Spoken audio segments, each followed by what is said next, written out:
Okay, so we're going to get started. Hopefully more people will be able to join today. And yeah, super excited to be hosting these co-working sessions for everybody, and especially if you're watching the replay, hello, we've got this.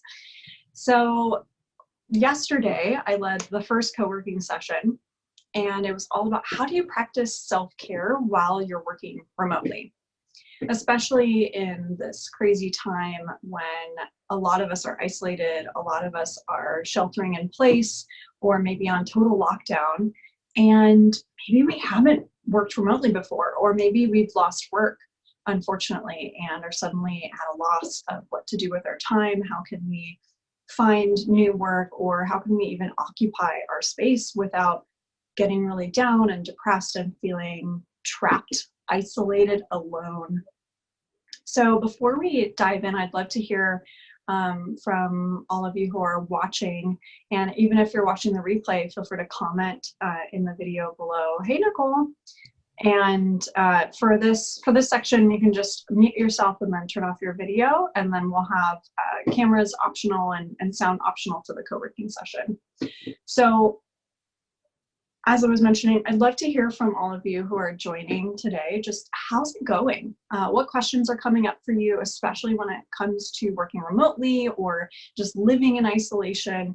How are your feelings at this time?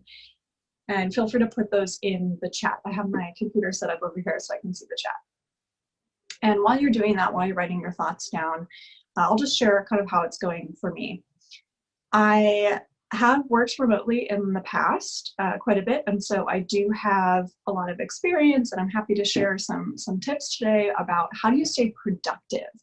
Because I think one of the things that starts to slide when suddenly we're in an at-home situation and we roll out of bed, and then we have to suddenly work, there isn't that divide between work and home. And if you're a full-time remote person, you might resonate with that as well. So here are some key tips that I'm going to share with you today about how do you stay productive, and also how do you create that boundary, because oftentimes that can be one of the first things to go when we're in a totally remote situation and we can't actually have that separation. Hey, Lindsay, thanks for joining. So for all of you who are attending, I'd love to hear, just put that in the chat. How's it going? What questions are coming up for you as you are starting to navigate this new situation? And specifically for me, I found that creating those boundaries can be challenging. And so the first thing I want to share with you today is that you can actually create that transition time. So I mentioned this briefly yesterday, but I just want to reiterate it again, that you can create a transition time when maybe you normally would commute to work and you would be driving or taking public transit. If you can create a time in the morning before you actually hop online and start doing your work, where you are transitioning from your home life, from being in kind of your personal bubble, into that more professional mindset. So some of the things that I've found really helpful is creating a different space. So one of the options, if you have only like a studio or one bedroom, you can create a corner of your room. It doesn't have to be a whole different room, but as long as you're not working in bed, then you'll be able to create a little bit of distance. Particularly if you're working in bed, you can think of it like eating in bed, how they say that if you are eating in bed, then you'll be triggered to think about food right before you fall asleep, and then you'll have trouble falling asleep. The same thing applies for work and also studying. So I highly recommend creating a little space for yourself, whether it's a desk or a couch, or maybe just a little spot on the floor or in a chair that feels comfy, so that you can put on your work mindset. In terms of being productive during your actual workday, like once you've set up and you're ready to go, you've done your transition time into your work mode, maybe you've put on your work clothes, you've even done your makeup, if you're wearing makeup at work, kind of go through your normal work routine. Then in that moment when you're going through your workday, I highly recommend following something called the Pomodoro method. And this is something that I've shared with my clients, and I'm excited to share some of it with you today so you can take advantage of that as well. So feel free to pop in the chat here and let me know if you've heard of the Pomodoro method before. And if you have used it, I'd love to know.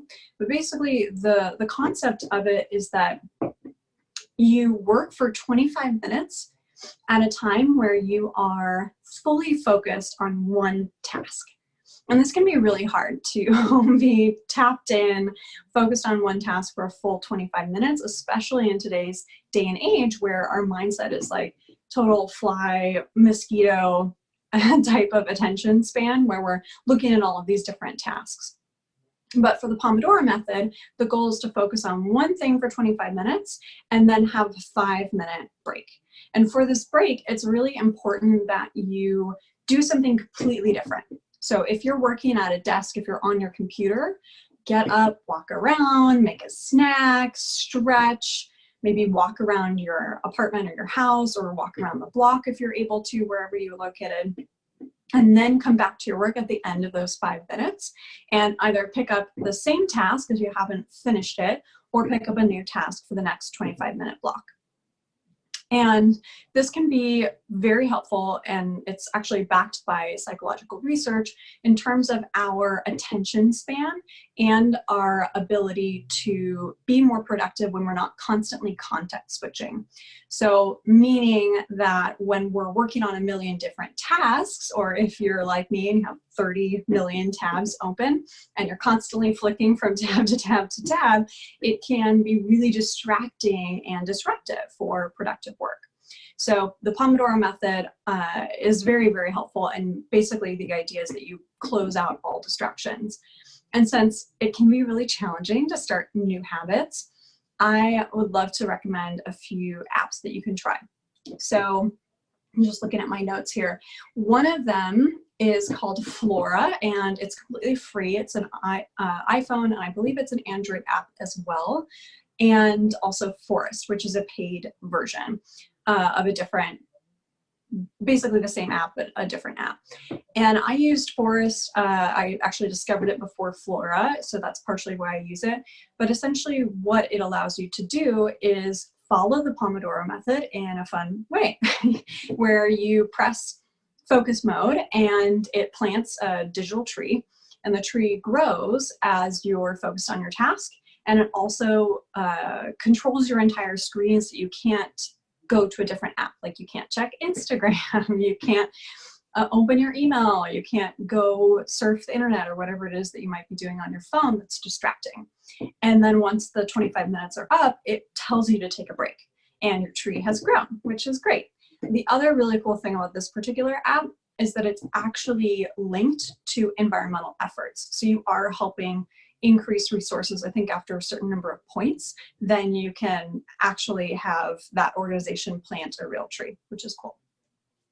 So I like those two apps. The other thing for laptops, so if you're on your actual computer and that's where you're having those distractions pop up, try something called self-control. It blocks different apps. I believe you can set and pick and choose which apps it blocks, but definitely social media, inbox, things like that, that can be very distracting if you're trying to get some focused work done. So those are some tools that you can use to help you implement the Pomodoro method. You can also just set a timer and use your own devices to help you stick with that. But just to quickly recap, the main key here is to take that 5-minute break and make sure it's completely different so that your mind can register that it's an actual break. And that's so, so key to the anatomy of a habit, which is something that I teach in my 12-week mastermind program for busy high vibe women. And if you're interested in learning more about that, it's actually open for enrollment right now. So just shoot me a message via my email or in the chat here, and I can connect with you about next steps and having a conversation around that. So the second tip that I want to share with you before we dive into our co-working session is that I highly recommend moving throughout the day to different parts of your house or apartment to stay productive and engaged and really excited about what you're doing, hopefully.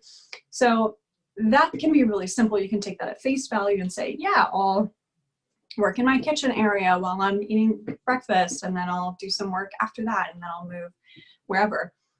But the way that I really like to use this method is actually tie it in, link it in with specific types of thinking. So what I mean by that is that oftentimes for, regardless of whatever industry you're in, it can be helpful to break your tasks up into different thinking modes. So for example, you might have strategic or brainstorming tasks.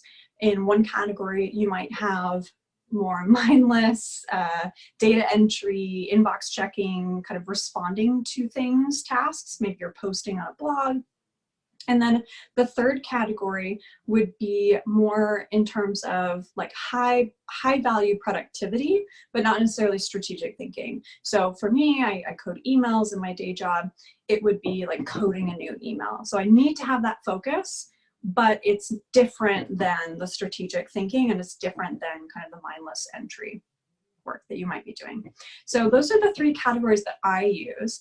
And then I link them to different places in my home. So it sounds kind of funky, but my strategic brainstorming happens when I'm relaxed, comfy, on a couch. And that way I feel really creative. Sometimes I actually do this on the floor. I have like a little meditation corner, and lots of pillows and blankets, and it just feels really playful. And that helps me put my mindset and my brain activity into that mode. And then switching gears, if I'm doing something kind of mindless, but I need to have a certain level of detail-oriented thinking, I might sit in one of a comfy chair, or maybe oftentimes I'll sit at the kitchen table. And that I find really helpful because I can have tea at the same time.